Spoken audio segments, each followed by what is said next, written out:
नमस्कार, आपके साथ मैं हूं सुरभि शर्मा। आज एक वीडियो क्लिप की बड़ी चर्चा है। 30 सेकंड के इस वीडियो को अमित शाह भी दिखा रहे हैं, राजनाथ सिंह भी दिखा रहे हैं, पीयूष गोयल भी दिखा रहे हैं और दूसरे केंद्रीय मंत्री भी घुमा रहे हैं। संसद से सड़क तक एक ही नाम गूंज रहा है, नरेंद्र मोदी। इस नाम में इतना दम है कि विपक्ष बेदम है। इस बीच 5 राज्यों में नई सरकार बनाने की प्रक्रिया शुरू हो गई है। अब सोचिए, एक राज्य में केंद्रीय गृह मंत्री पर्यवेक्षक बनाए गए हैं, दूसरे राज्य में रक्षा मंत्री भेजे जा रहे हैं और तीसरे राज्य में वित्त मंत्री को भेजा जा रहा है। यह नरेंद्र मोदी का ग्रैंड वर्किंग स्टाइल है। मोदी का बड़ा कैनवस है। मोदी की बड़ी सोच कैसे देश की सियासी तस्वीर बदल रही है, इस खास रिपोर्ट से समझिए।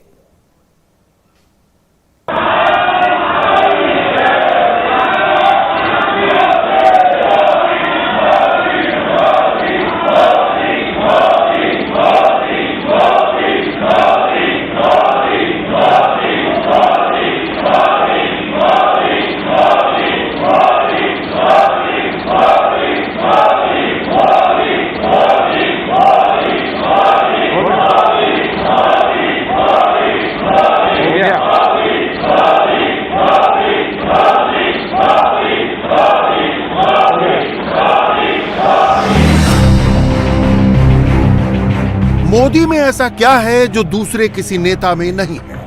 आजाद हिंदुस्तान में किसी नेता के लिए आज तक ऐसा क्रेज नहीं देखा गया जैसा नरेंद्र मोदी के लिए।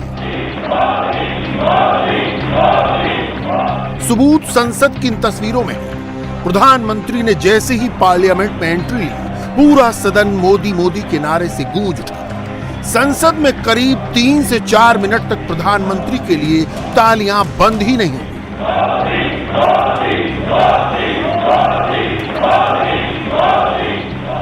गृह मंत्री अमित शाह और रक्षा मंत्री राजनाथ सिंह समेत तमाम मिनिस्टर, बीजेपी के सारे सांसद मेज थपथपाकर मोदी मोदी करते रहे।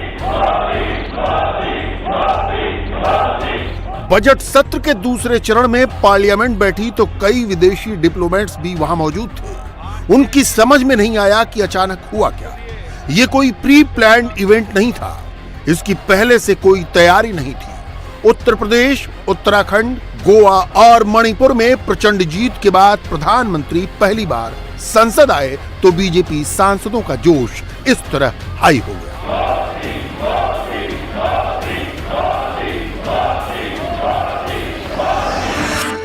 पॉपुलैरिटी, प्रोग्रेसिव सोच और पॉलिटिकल पावर का कोई भी पैमाना उठा लीजिए, नरेंद्र मोदी हमेशा नंबर 1 मिलेंगे। हिंदुस्तान के इस पॉलिटिकल मैप पर जितना भगवा है, देश की सियासत पर नरेंद्र मोदी की छाप उतनी ही गहरी है। इस मैप की व्याख्या कई तरह से की जाती है। हम आपको इस मैप के अंदर ले चलते हैं। नरेंद्र मोदी ने बीजेपी को सबसे बड़ा पॉलिटिकल फोर्स कैसे बना दिया, कुछ आंकड़े देख लेते हैं।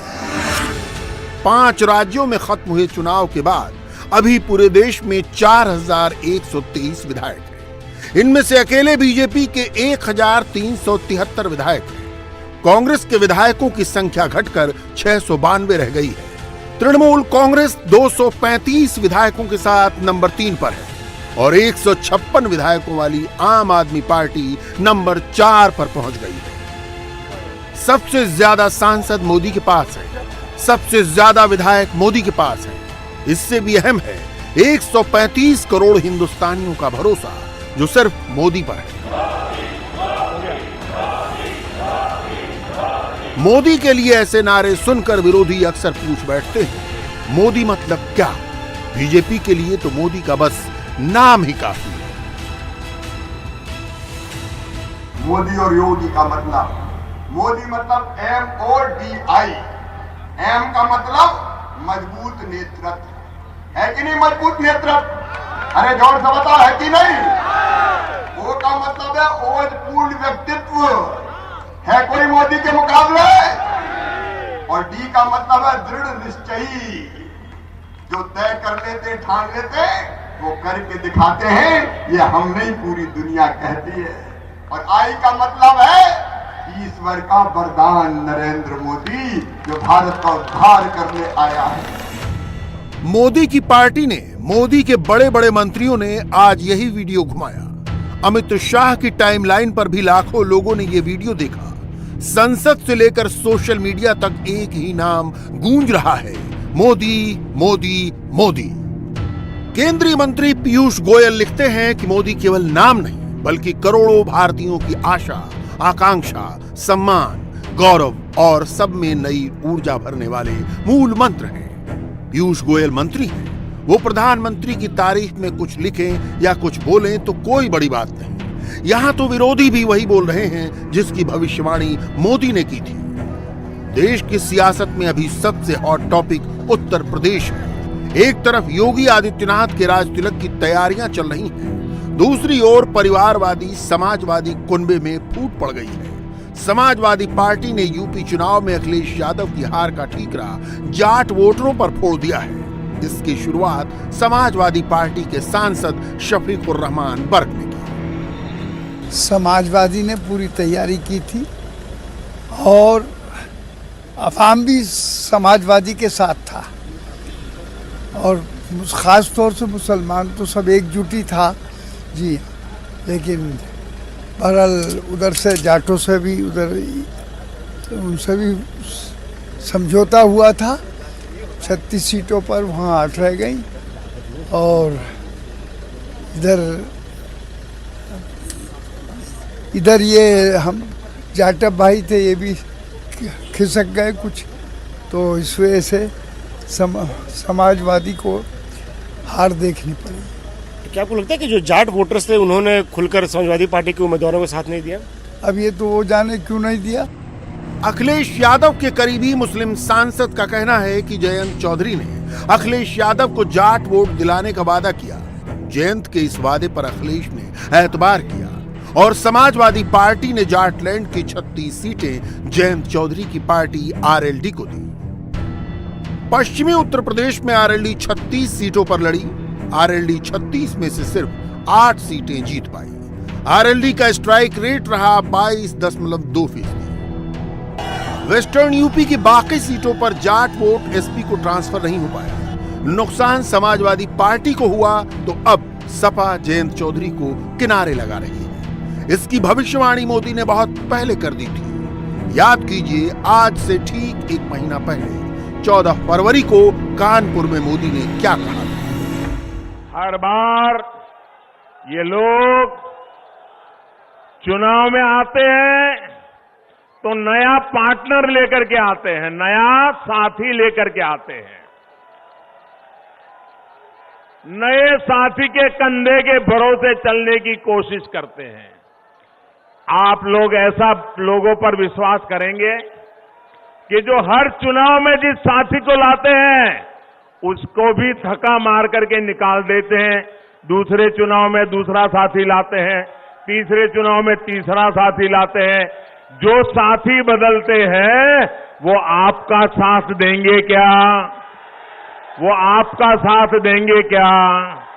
जो चुनाव में साथ जिएंगे साथ मरेंगे के वादे करते हैं, चुनाव समाप्त होते ही लात मार देते हैं, वो आपका भला करेंगे क्या? अरे जो अपने साथियों पे भरोसा नहीं करते वो आप पे भरोसा करेंगे क्या? आपका भला करेंगे क्या?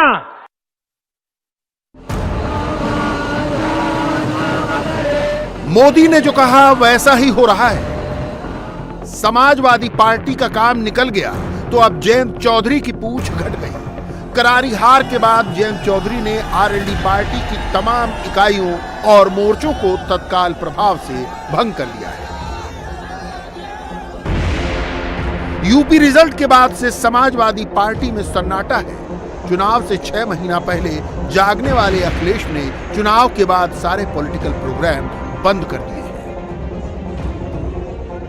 अखिलेश का कोई बयान नहीं आ रहा।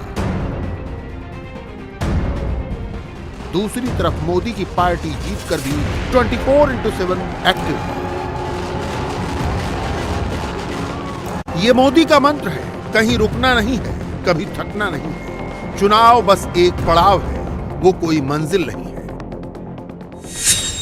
2019 में जब लोकसभा में हम दोबारा जीत करके आए तो ज्ञानियों ने कहा था कि भाई 2019 के जीत में क्या है, ये तो 2017 में ही तय हो गई थी, क्योंकि 2017 में यूपी का रिजल्ट आया था। मैं मानता हूं इस बार भी ये ज्ञानी जरूर कहने की हिम्मत करेंगे कि 2022 के नतीजों ने 2024 के नतीजे तय कर दिए हैं। हमें जुट जाना है, एक पल भी गंवाना नहीं है। चुनौतियां कितनी ही कठिन क्यों न हो, लेकिन जीतने का संकल्प उससे भी बड़ा होता है।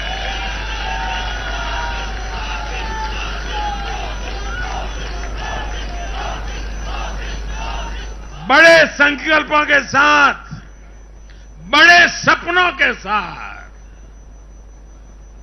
ऊंची सी ऊंची ऊंचाइयों को पार करने के इरादे के साथ देश को आगे बढ़ाना है। नरेंद्र मोदी का यह मंत्र उनकी पूरी पार्टी मानती है। तभी तो दिल्ली में मोदी से मिलकर योगी आदित्यनाथ वापस लखनऊ पहुंचे तो आगे की तैयारियों में जुट गए। यूपी में एमएलसी चुनाव होने वाले हैं। विधान परिषद की 36 सीटों का फैसला होने वाला है। यूपी विधान परिषद में अभी बीजेपी के पास बहुमत नहीं है। बीजेपी के पास 36 सीटें हैं। समाजवादी पार्टी सबसे बड़ी पार्टी है। सपा के पास 48 सीटें हैं। सपा के 8 एमएलसी चुनाव के दौरान बीजेपी में शिफ्ट हो गए हैं। इस तरह बीजेपी के पास 44 और एसपी के पास 40 का इफेक्टिव नंबर है। मोदी ने योगी को ऊपरी सदन में बहुमत का नेक्स्ट टारगेट दे दिया है। यूपी विधान परिषद में बहुमत के लिए 51 एमएलसी चाहिए। मोदी के पॉलिटिकल पावर को हसरत से देखने वाले विरोधी नरेंद्र मोदी की मेहनत को नहीं देख पाते। वो चुनाव में जाति और धर्म का गठबंधन बनाकर प्रधानमंत्री को चुनौती देते हैं, मगर सारे विरोधी हार जाते हैं। मोदी मैजिक पर बीजेपी सांसद ब्रजभूषण शरण सिंह की बातें आपको जरूर सुननी चाहिए। सबसे बड़ा फैक्टर था एक तो क्रिया की प्रतिक्रिया। एक वर्ग था जो बिल्कुल बेंड अपान था कि हराना है, तो दूसरा वर्ग बिल्कुल तय कर लिया कि नहीं, हारने नहीं देना है। जो बाहीं बिटोरना लोगों ने शुरू किया कि आने दो आने दो आने दो, इससे आम आदमी उत्तर प्रदेश का भयभीत हो गया कि अभी से ये हाल है तो आगे क्या होगा। ये बहुत बड़ा कारण रहा है। क्रिया पर प्रतिक्रिया मतलब क्या? चुनाव पूरी तरीके से पोलराइज था, धर्म के हिसाब से उसे देखना चाहिए? नहीं, जब मुसलमान तय कर लिया कि हमें कुछ नहीं देखना है, ना सपा ना बसपा देखना है, ना कांग्रेस देखना है, ना कुछ देखना है, केवल योगी हराओ देखना है, तो दूसरी तरफ प्रतिक्रिया तो होगी। दूसरी तरफ भी प्रतिक्रिया हुई। क्रिया और प्रतिक्रिया। मोदी के विरोधियों ने सिर्फ क्रिया पर ध्यान दिया, जनता ने प्रतिक्रिया दिखा दी। उत्तर प्रदेश में सारे मुसलमान जब एक तरफ हो गए, तब सारे हिंदू वोट भी दूसरी तरफ पोलराइज हो गए। मोदी के विरोधी मोदी पर वोटों के पोलराइजेशन का आरोप लगाते हैं, लेकिन उसका ग्राउंड खुद तैयार करते हैं। अगर आप भूल रहे हो तो हम असदुद्दीन ओवैसी का वो चर्चित बयान दिखा देते हैं, जिसमें ओवैसी ने सीधे सीधे मोदी और योगी को टारगेट कर लिया। मैं तो उन पुलिस के लोगों से कहना चाह रहा हूं, याद रखो मेरी इस बात को, हमेशा योगी मुख्यमंत्री नहीं रहेगा, हमेशा मोदी प्रधानमंत्री नहीं रहेगा। और हम मुसलमान वक्त के एतबार से खामोश जरूर हैं, मगर याद रखो हम तुम्हारे जुल्म को भूलने वाले नहीं हैं। हम तुम्हारे जुल्म को याद रखेंगे। अल्लाह अपनी ताकत के जरिए तुमको निस्तो नाबूद करेगा इंशाअल्लाह ताला। और हम याद रखेंगे, हालात बदलेंगे। जब कौन बचाने आएगा तुमको? जब योगी अपने मठ में चले जाएंगे, मोदी पहाड़ों में चले जाएंगे, जब कौन आएगा? हम नहीं भूलेंगे, याद रखें। पूरे चुनाव में अखिलेश यादव और उनके इकोसिस्टम ने असदुद्दीन ओवैसी को फ्री खेलने का मौका दिया। तब उन्हें मुस्लिम वोटों के पोलराइजेशन में ओवैसी के बयान उपयोगी लग रहे थे।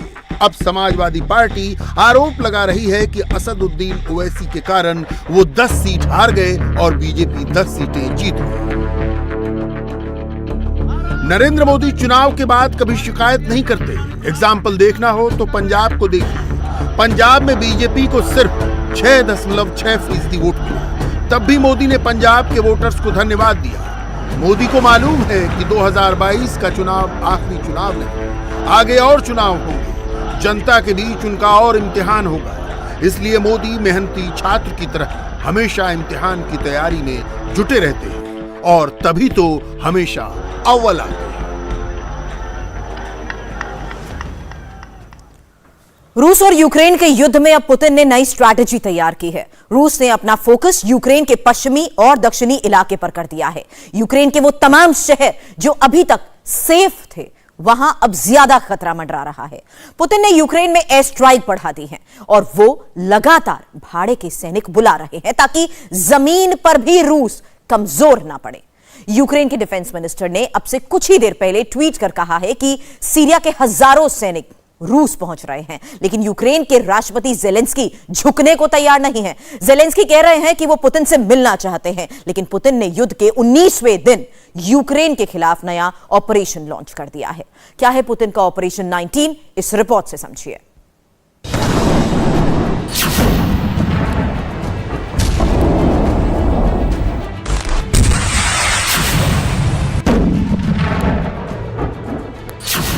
मिलिट्री बेस पर मिसाइल अटैक।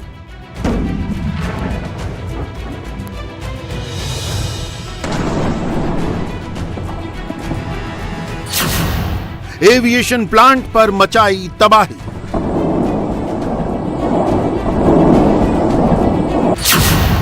स्कूल पर जबरदस्त बमबारी।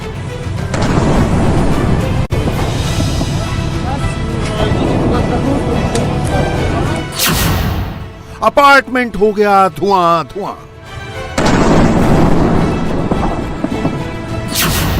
यूक्रेन का अब ऐसा कोई भी इलाका नहीं बचा जो रूस की बमबारी और एयर स्ट्राइक के टारगेट पर न हो।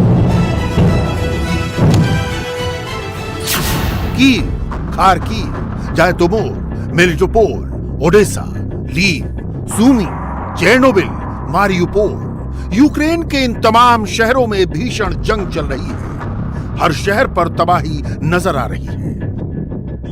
लेकिन आज सबसे दर्दनाक तस्वीर यूक्रेन के कैपिटल कीव से आई। कीव के बाहरी इलाके ओबोलोन में रूसी फाइटर्स ने एक 9 मंजिला इमारत को टारगेट किया और वहां जमकर शेलिंग की। रूस के इस रॉकेट अटैक के बाद पूरे इलाके में तबाही नजर आ रही है। बिल्डिंग के कई फ्लैट आग की चपेट में आ गए, कई फ्लोर तबाह हो गए। इस बिल्डिंग में कई लोग रहते थे, उन्हें कैसे निकाला गया, कैसे बचाया गया, इन तस्वीरों में यह साफ नजर आ रहा है। क्रेन के जरिए ये दोनों फायर फाइटर इस बुजुर्ग महिला को यहां से रेस्क्यू करने की कोशिश कर रहे हैं, जिस कीव को आज से कुछ दिनों पहले तक दुनिया के सबसे खूबसूरत शहरों में गिना जाता था। वहां इस वक्त ऐसा कोई हिस्सा नहीं जहां तबाही न दिख रही है।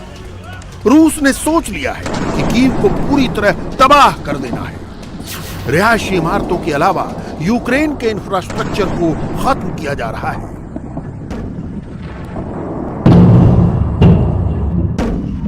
ये एटोनोव एविएशन इंडस्ट्री प्लांट है, जहां सिर्फ धुएं का बवंडर नजर आ रहा है। ये एविएशन प्लांट कीव से सिर्फ 11 किलोमीटर की दूरी पर है, जिसे रूस ने निशाना बनाया है। सबसे बड़ी बात यह है कि अब यूक्रेन का पश्चिमी हिस्सा भी सेफ नहीं रहा। पोलैंड बॉर्डर से करीब 20 किलोमीटर दूर यावोरिव में एक मिलिट्री ट्रेनिंग बेस पर रूस ने क्रूज मिसाइलों से अटैक किया। ये तस्वीरें देखकर समझिए, अंदाजा लगाइए कि एक दिन पहले जब यहां पर मिसाइलें बरसी होंगी तो क्या हुआ होगा। सैटेलाइट तस्वीरों से इस अटैक का अंदाजा लगाया जा सकता है। 30 ракет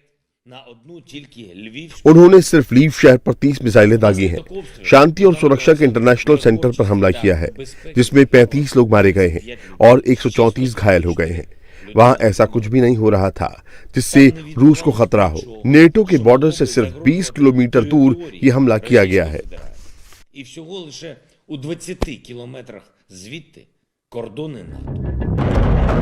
आपको इसी यावोरिव इलाके की कुछ वक्त पहले की तस्वीरें दिखाते हैं। यूक्रेन के इसी मिलिट्री ट्रेनिंग बेस में कैसे फौज की ट्रेनिंग होती थी वो आप देख सकते हैं। किसी भी ऑपरेशन को अंजाम देने के लिए यहां कमांडोज को सब कुछ सिखाया जाता था, लेकिन रूस ने इसे तबाह कर दिया है। अब यहां सब कुछ उजड़ा हुआ है, सब खत्म हो गया है।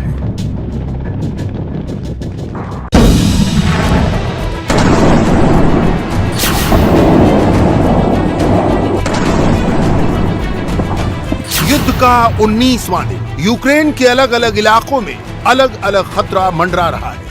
कीव पर कब्जे की फाइनल कोशिश जारी है। रूस की फौज यहां से कुछ किलोमीटर की दूरी पर खड़ी है। यहां कभी भी आमने सामने की लड़ाई तेज हो सकती है। खार्किव में रूस की बमबारी चल रही है। यहां पर कई इलाकों में जबरदस्त तबाही नजर आ रही है। खेरसौन में भी यही हालात है, लेकिन यहां रूस के एक एयरक्राफ्ट को यूक्रेनियों ने तबाह कर दिया है। 2 हेलीकॉप्टर्स को भी डिस्ट्रॉय कर दिया है। ओडेसा अभी भी रूस के कंट्रोल से बहुत दूर है। वहां रूस हमले तो कर रहा है, लेकिन उस पर कब्जा नहीं कर पा रहा। पश्चिमी यूक्रेन के लीव शहर पर बड़ा खतरा मंडरा रहा है। यहां हवाई हमले का अलर्ट जारी किया गया है। यूक्रेन में इस वक्त करीब 19 शहरों में सायरन बज रहे हैं। यहां कभी भी एयर स्ट्राइक हो सकती है। हवाई हमले के बाद कैसे तबाही मचती है वो इन तस्वीरों में साफ दिख रहा है। ये खार्किव की एक फैक्ट्री की तस्वीर है। यहाँ रूसी फाइटर एयरक्राफ्ट्स ने बम बरसाए हैं। रूस के फाइटर जेट्स इस वक्त कितने एक्टिव हैं और लगातार यूक्रेन के आसमान पर फ्लाई कर रहे हैं। उनकी ये तस्वीरें रशिया की डिफेंस मिनिस्ट्री ने खुद ट्वीट की हैं। रूस ने बताया कि उसके फाइटर्स ने यूक्रेन के एक एम्यूनिशन डिपो को तबाह कर दिया है। रूस की सरकारी मशीनरी पूरी दुनिया के सामने ऐसे वीडियो जारी करके एक तरह का प्रेशर क्रिएट कर रही है। ये वीडियो देखिए। इसे भी रशिया की डिफेंस मिनिस्ट्री ने ट्वीट किया है और बताया है कि यूक्रेन के आर्म्ड फोर्स के टैंक्स को उसने कैप्चर कर लिया है। यावोरिव के सैन्य अड्डे और स्टारिची की कॉलोनी पर हमने लंबी दूरी के स्मार्ट वेपन से हमला किया। यहाँ पर यूक्रेन की सेना विदेशी हथियारों और सैन्य उपकरणों का स्टोरेज करती थी और रूस के खिलाफ मिलिट्री ऑपरेशंस में भेजने से पहले सैनिकों को कॉम्बैट ट्रेनिंग दी जाती थी।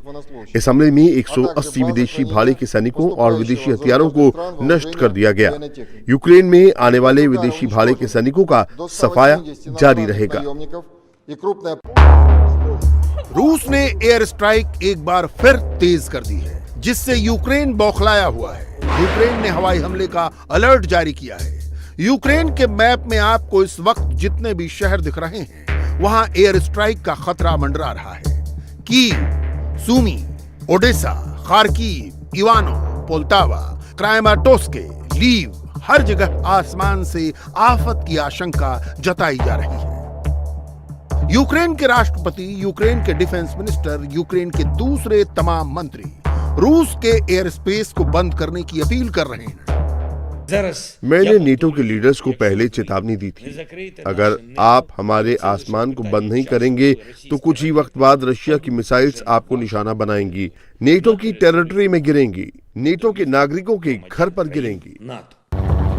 यूक्रेन चाहता है कि रूस के फाइटर जेट, रूस के अटैक हेलीकॉप्टर्स और रूस के दूसरे एयरक्राफ्ट जो यूक्रेन पर बम बरसा रहे हैं, उन्हें उड़ने से रोक दिया जाए। वो पिछले लंबे वक्त से दुनिया के तमाम देशों से अपील कर रहा है। कई देशों ने रूसी विमानों के लिए अपने एयर स्पेस में पाबंदी लगा दी। यूक्रेन के विदेश मंत्री ट्वीट करके बता रहे हैं कि 38 देशों ने रूस के विमानों को अपना एयर स्पेस देने से मना कर दिया है, लेकिन फिर भी रूस के पास उड़ने के लिए काफी एयर स्पेस है, उस पर भी पाबंदी लगनी चाहिए। यूक्रेन को चढ़ाने के लिए रूस तमाम वीडियो जारी कर रहा है और बता रहा है कि उसके एयरक्राफ्ट कैसे उड़ान भर रहे हैं। यूक्रेन के मारियुपोल का ये वीडियो सबसे ताजा है। ड्रोन से ली गई इन तस्वीरों में दूर तक तबाही दिख रही है। इस शहर को रूसी सेनाओं ने इस वक्त घेर रखा है। बिजली, पानी सब पर हफ्ते भर से ब्रेक लगा हुआ है और लगातार बम्बार्डिंग हो रही है। यूक्रेन का कहना है कि मारियुपोल में रूस ने कब्जे की कोशिश की, लेकिन यूक्रेन की सेना को पिछले 1-2 दिन में कामयाबी मिल रही है। यूक्रेन ने यहां पर रूसी सेना को हराकर अपने लोगों को आजाद कराया तो रूस ने बौखलाकर शहर में तबाही मचा दी। रूस के अटैक में यूक्रेन के तमाम शहर बर्बाद हो रहे हैं। यूक्रेन और रूस के बीच एक तरफ युद्ध चल रहा है तो दूसरी ओर आज फिर बातचीत की कोशिश हुई। यूक्रेन के राष्ट्रपति वोलोदिमीर जेलेंस्की के सलाहकार ने यह तस्वीर ट्वीट की और बताया कि वीडियो कॉन्फ्रेंसिंग के जरिए बातचीत चल रही है।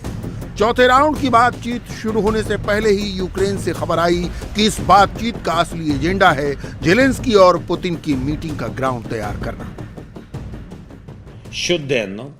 हमारे देश के प्रतिनिधि वीडियो कॉन्फ्रेंसिंग के जरिए बात कर रहे हैं।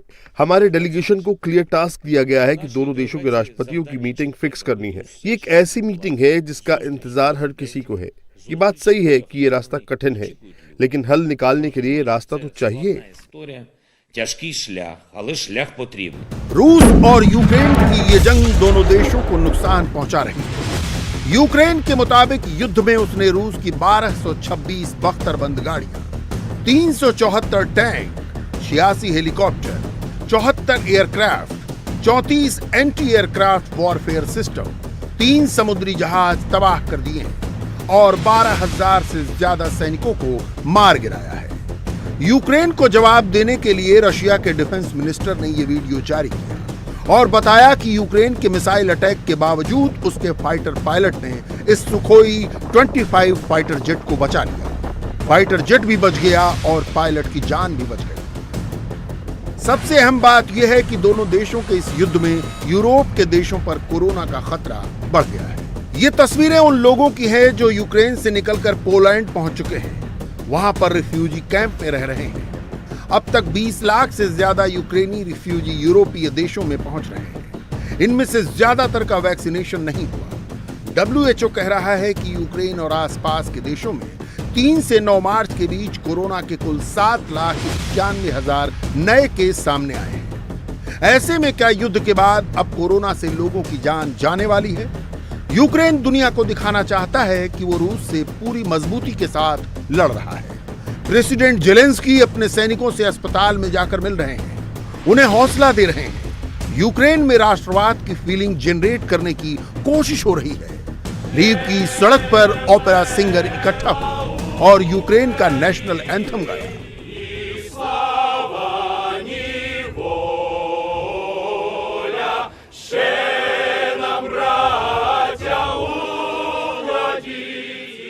लेकिन सच्चाई यह है कि यूक्रेन इस वक्त कराह रहा है। लोगों के घर, दफ्तर, स्कूल, अस्पताल, हर जगह तबाही के निशान हैं। लगातार एयर स्ट्राइक में सब कुछ तबाह हो रहा है। जमीन पर मलबा है और आसमान में धुआं। युद्ध कब रुकेगा, कैसे रुकेगा, किसी को कुछ भी पता नहीं। आज नीतीश कुमार के गुस्से की बड़ी चर्चा है। पटना से लेकर दिल्ली तक सियासी हलकों में नीतीश कुमार की ही बातें हो रही हैं। यहां तक कहा जा रहा है कि अगला सियासी उलटफेर बिहार में होगा और नीतीश कुमार के जरिए ही होगा। आखिर 3 मिनट में नीतीश कुमार ने ऐसा क्या कह दिया? बिहार के मुख्यमंत्री का गुस्सा नेचुरल था या दिखावटी? क्या बिहार में तकरार का नया सियासी चैप्टर शुरू हो चुका है? रिजल्ट क्या होगा, देखिए हमारी इस रिपोर्ट में। बिहार विधानसभा में मुख्यमंत्री नीतीश कुमार स्पीकर पर आग बबूला हो गए। हम इसके पीछे के एक एक कारण को बताएंगे, लेकिन सबसे पहले नीतीश कुमार के गुस्से को देखिए और सुनिए। आपका ये काम नहीं है। आप पूछ रहे हैं, जवाब दिया जा रहा है। अब आप कहिएगा इसको फिर करेंगे, इसका मतलब है संविधान का खुलेआम उल्लंघन कर रहे हैं। माननीय मुख्यमंत्री जी, अब सुना जाए। चलेगा, इस तरह से नहीं चलेगा। ये बिल्कुल तो आप ही बता दे, जैसे चले उसी तरह चलाएंगे। आप कौन है जो आप कह रहे हैं कि आज नहीं इसको दूसरे दिन देंगे? मैं आसन से संरक्षित सदस्यों को करने के लिए करिएगा। और आपको मालूम है अभी हमने क्या कहा? 60 दिन के अंदर पूरी इंक्वायरी करो।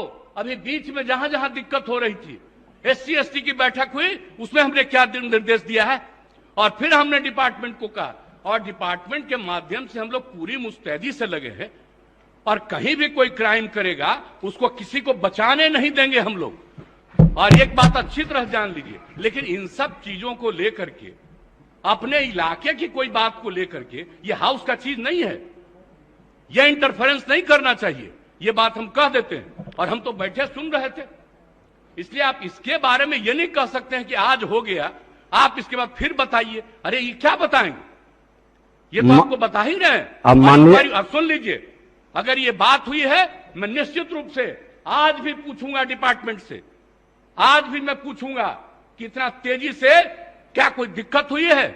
मैं इसके बारे में इसके बारे में पूरी जांच करूंगा। आज हमको ये दे रहे हैं कि जो जवाब दिए जब इनको हम ऑथराइज किए, आज हम देखेंगे।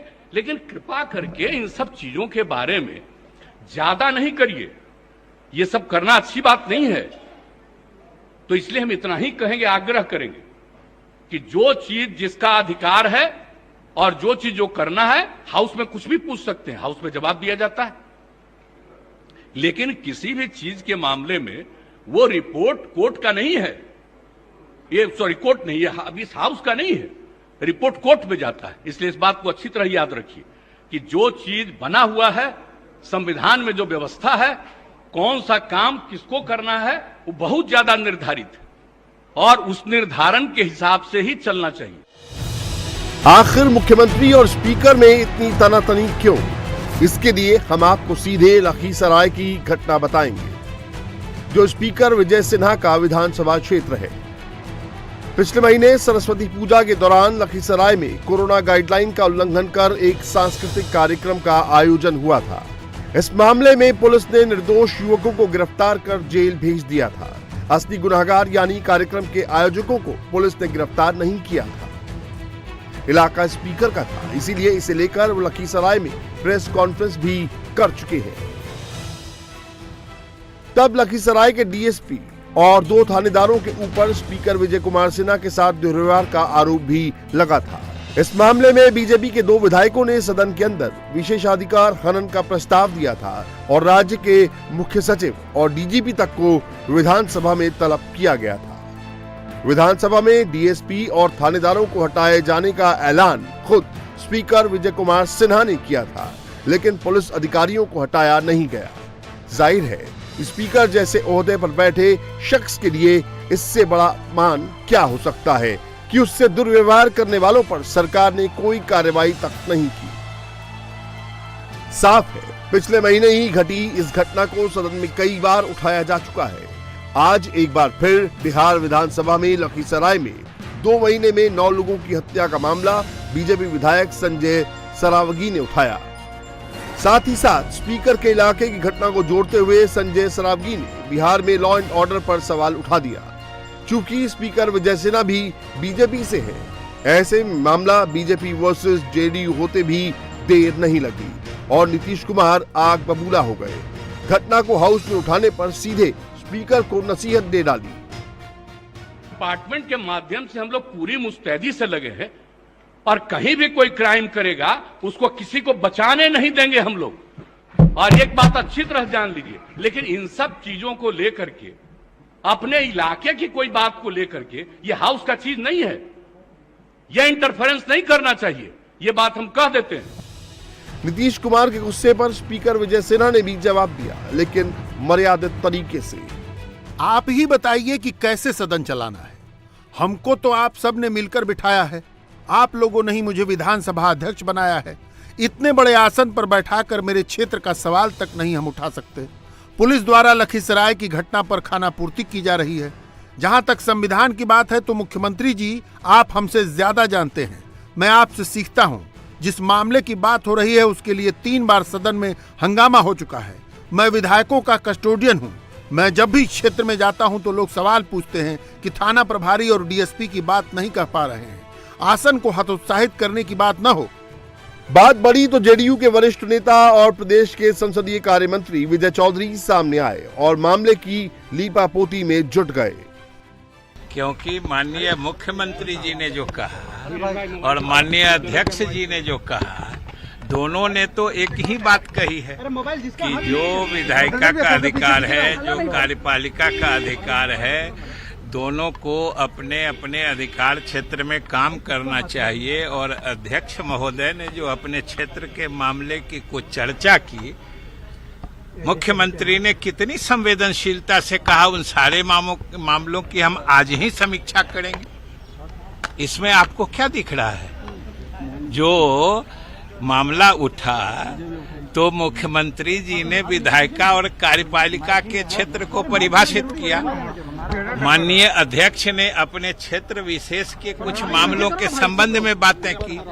मुख्यमंत्री ने कहा कि सारे मामलों को मैं स्वयं देखूंगा। इसमें आप लोगों को क्या अचरज लग रहा है? लेकिन मुख्यमंत्री बिहार विधानसभा में जब स्पीकर प्रभारी गृह मंत्री विजय चौधरी को नियमों का हवाला दे रहे थे, तभी नीतीश कुमार भड़क उठे थे। प्रभारी गृह मंत्री विजय चौधरी ने भी नियमों का हवाला देते हुए मामले को रफा दफा करने की कोशिश की। जो सदन में हुआ, आप ही जवाब दे रहे थे, आखिर ऐसा क्या हुआ कि नीतीश जी इतने नाराज हो गए? नहीं, जो संविधान में व्यवस्था है, देखिए कॉन्स्टिट्यूशन में 3 विधाएं हैं, कार्यपालिका है, न्यायपालिका है, विधायिका है, सबके अधिकार आइडेंटिफाई है। तो माननीय मुख्यमंत्री जी ने यही बात कहा कि संविधान के बियॉन्ड हम लोग नहीं जा सकते हैं, संविधान में जो व्यवस्था है उसका अनुपालन करेंगे। लेकिन संविधान में उल्लंघन क्या हुआ? वो तो जो कुर्की जब्ती जिन अधिकारियों की नहीं हुई थी उससे संबंधित आंकड़े पूछे जा रहे थे, और इस आधार पर चूंकि जानकारी नहीं थी तो उन्होंने कहा 2 दिन बाद इसको बताइए। ओह, ये अब वो तो उनसे पूछिए, उसमें कोई ऐसी बातें थी नहीं। उसमें कहा गया कि 3 अपराधियों ने किया था और 5 में एक क्या कहते हैं दहेज को लेके हुआ, कुछ आपसी विवाद को लेके है, उस पर कार्रवाई हो रही है और 3 के मामले में गिरफ्तारी हो चुकी है। और इंक्वायरी कमेटी की रिपोर्ट नीतीश जी कह रहे थे कि आप नहीं मांग सकते हैं, ये रिपोर्ट तो किसी ने मांगी ही नहीं सदन में आज। वो तो बेकार की बात है। हाँ, तो एक भ्रम हो गया, 2 मामले थे और दोनों को जोड़कर देखा गया। जानकारी के अभाव में भी कई तरह की बातें लोग करते रहते हैं। जेडीयू ने ये बात साबित करने की कोशिश की कि अपनी जगह मुख्यमंत्री भी सही हैं और स्पीकर भी, दोनों एक ही बात कह रहे हैं। लेकिन लगे हाथ बीजेपी के विधायक बिहार में विधि व्यवस्था पर सवाल उठाने से नहीं चूके। निश्चित रूप से ये अच्छी बात तो नहीं है, लेकिन अगर मुख्यमंत्री जी ने आईना दिखाया है तो स्पीकर साहब ने भी उनको आईना दिखाया है, जो आपका लॉ एंड ऑर्डर कैसा है। 9 आदमी की हत्या हो जाती है 50 दिन में और कुर्की जब्ती नहीं हो पाता है। 0 टॉलरेंस कहते हैं, सबका न्याय सबका विकास कहता है, तो उस पर भी तो प्रश्न चिन्ह उठा है आज। पिछले कुछ दिनों से ऐसा दिख रहा था कि बीजेपी विधायक लगातार सरकार को घेर रहे थे, लखीसराय की घटना का ही जिक्र बार बार कर रहे थे और इसको लेकर आरजेडी जो है वो भी ताली बजा रही थी। तो क्या ये वजह है कि नीतीश कुमार को लगा कि बीजेपी के विधायक हमको घेरने की कोशिश कर रहे हैं लॉ एंड ऑर्डर के मसले पर? अब उनको क्या समझ में आया ये तो वो बता सकते हैं, लेकिन निश्चित रूप से ये मिसकम्युनिकेशन हुआ है। और लखीसराय की घटना और माननीय अध्यक्ष जी के साथ जो घटना घटी है वो निश्चित रूप से एक बहुत बड़ा प्रश्न चिन्ह है कि आयोजक, अब तो विशेषाधिकार समिति में है, हम उतना बोल नहीं सकते हैं, ये प्रश्नवाचक चिन्ह है। ये पूरे सरकार पर है, पूरे कानून व्यवस्था पर है, पूरी प्रशासनिक सिस्टम पर है। स्पीकर पर मुख्यमंत्री की नाराजगी बीजेपी को तो रास नहीं आई, आरजेडी को भी लगे हाथ मौका मिल गया। लोगों ने 1.5 साल पहले भी नीतीश कुमार को इसी तरह भड़कते देखा था। इंडिया टीवी हर वक्त हर जगह डाउनलोड करने के लिए सर्च करें India TV news Google play store या ऐप स्टोर पर।